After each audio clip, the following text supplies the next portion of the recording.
রাষ্ট্র সংস্কারে গঠিত ৬টি সংস্কার কমিশনের পূর্ণাঙ্গ প্রতিবেদন প্রকাশ করা হবে আজ।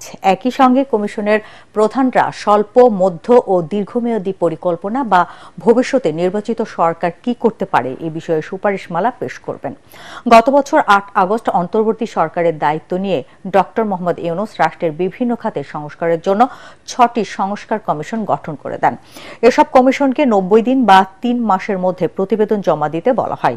এরপর নির্ধারিত সময়ের ১৫ দিন পর গত ১৫ জানুয়ারি সংবিধান, নির্বাচন কমিশন, পুলিশ সংস্কার ও দুর্নীতি দমন কমিশন দুদক এই ৪টি সংস্কার কমিশনের প্রতিবেদন প্রধান উপদেষ্টার কাছে পেশ করা হয়।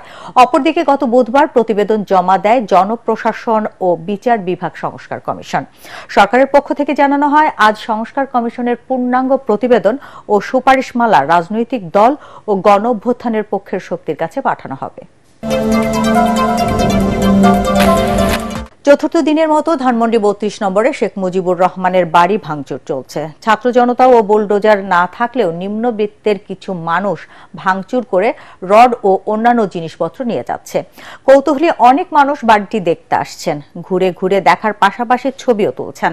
সাধারণ মানুষ বলছে, ইতিহাসের অংশ হতে বাড়িটি দেখতে আসছেন তারা।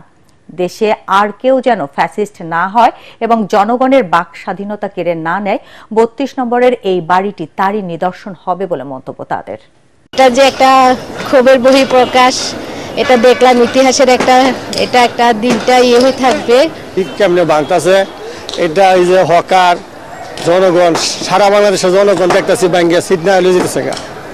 এইগুলা দেখতে আসছি আর কি, ঘুরে একটু দেখতেছি আর কি, মনের আনন্দ, যাতে মানুষ এই দেশে শান্তিতে থাকতে পারে আর আগামী দিনে যাতে কেউ কোনোভাবে এভাবে স্বৈরাচার না হইতে পারে, বুঝছেন। এই জন্য আমরা এটার উৎফুল্লতভাবে সবাই একজোটভাবে এটার একদম এটা সমান করে দিবে। বাঙ্গালাইছে আমরা অনেক খুশি হয়েছি, আপনারা যে যা পারতেছে লয়ে যেতেছে, অনেক ভালো লাগতেছে এটি দেখা। সিরাজগঞ্জের উল্লাপাড়ায় কোচিয়ার বিলে অবৈধ এবং অপরিকল্পিতভাবে পুকুর খননের কারণে প্রায় ১০,০০০ বিঘা কৃষি জমিতে স্থায়ীভাবে জলাবদ্ধতা সৃষ্টি হয়েছে। এতে প্রায় ৫ বছর ধরে চাষাবাদ থেকে বঞ্চিত ২০ গ্রামের কৃষকরা। জলাবদ্ধতা নিরসনে দীর্ঘদিন ধরে স্থানীয় প্রশাসনের কাছে ঘুরেও কোনো সমাধান না পেয়ে এবার আন্দোলনে নেমেছেন তারা।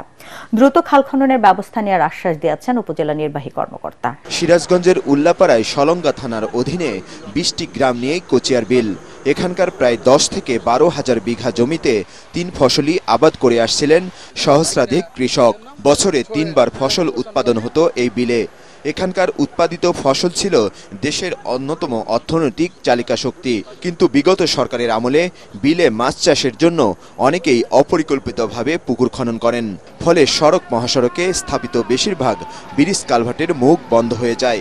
এতে স্বাভাবিক পানি প্রবাহ ব্যাহত হয়ে ৪-৫ বছর ধরে পুকুরের পাশের জমিতে স্থায়ী জলাবদ্ধতা তৈরি হয়েছে।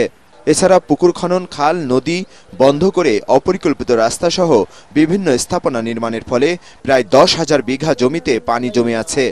জলাবদ্ধতা নিরসনের কোনো উদ্যোগও নেই প্রশাসনের। এ ব্যাপারে প্রশাসনের হস্তক্ষেপ চেয়ে কৃষকরা লিখিত অভিযোগ, মানববন্ধন ও বিক্ষোভ মিছিল করলেও কোনো সমাধান হয়নি। তাই এবার ফসলি জমিগুলো রক্ষায় খাল খননের দাবিতে আন্দোলনে নেমেছেন কৃষকরা। এখানে অপরিকল্পিতভাবে পুকুর খনন করার ফলে পানি নিষ্কাশন না হওয়ার কারণে আমাদের আবাদি জমিগুলোতে আমরা কোনো রকমের আবাদ বসত করতে পারতেছি না। প্রভাবশালী লোকেদের এই পুকুর খননের কারণে আমাদের জমিগুলা আটকে আছে, মানে বৃষ্টি হলে পানি ভেজে যায় আর বের হয় না। আমাদের ৩ ফসলের জমিগুলা ১ ফসলি আর হয় না। অপরিকল্পিতভাবে পুকুর খনন করে এই ফসলি আবাদ আর হচ্ছে না।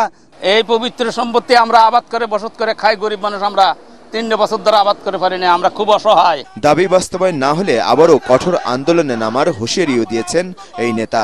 যদি এই দাবি মানেন আমরা মেনে নেব, আজ না মানে আমরা আগামীতে এই কৃষকদের বৃহত্তর একটা আন্দোলন গড়ে তুলব ইনশাআল্লাহ। উপজেলা নির্বাহী কর্মকর্তা জানালেন, কোচিয়ার বিলে জলাবদ্ধতা নিরসনে একটি প্রকল্পের মাধ্যমে খাল খননের চিন্তাভাবনা চলছে। দ্রুত সময়ের মধ্যে এটি বাস্তবায়নের আশা করছেন তিনি। এই বিষয়ে আমরা অবগত হয়েছি এবং অতি দ্রুত এটা সমাধানের জন্য আমরা সংশ্লিষ্ট কর্তৃপক্ষকে অবহিত করেছি। আশা করি খুব দ্রুত এটা সমাধান হয়ে যাবে। কোচিয়ার বিলে হাজারো বিঘা জমির স্থায়ী জলাবদ্ধতা নিরসনে সরকার দ্রুত উদ্যোগ নেবেন বলে প্রত্যাশা ক্ষতিগ্রস্ত কৃষকদের।